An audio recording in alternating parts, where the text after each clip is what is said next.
আজ হঠাৎ করেই চিকেন চাউমিন খেতে ইচ্ছে হচ্ছিলো, কিন্তু বাড়িতে হয়েছে চিকেন। চিকেন তো আর আনবে না, তাই ভাইকে বললাম ওই চিকেন দিয়ে একটু চাউমিন বানিয়ে দে তো। ভাই তো সঙ্গে সঙ্গে রান্নাঘরে চলে গেল। এবার গরম জল করে নিয়েছে, তার মধ্যে লবণ দিয়ে দিয়েছে আর একটু সাদা তেল দিয়ে নিয়েছে। চাউমিনটা সেদ্ধ করে দেখো ছেঁকে তুলে রেখেছে। তারপরে কড়াই পরিমাণ মতো সাদা তেল দিয়ে ডিমগুলো ভেজে নিল। চিকেনের তরকারি থেকে কয়েক টুকরো সলিড পিস নিয়ে ধুয়ে এরম কুচি কুচি করে নিয়েছে, তারপর সাদা তেলে ভেজে নিয়েছে, দিয়ে নামিয়ে নিল।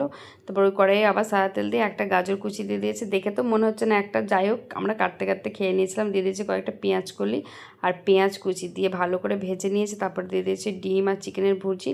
তারপর কাঁচা লঙ্কাটা দিয়ে ভালো করে ভেজে নিয়েছে।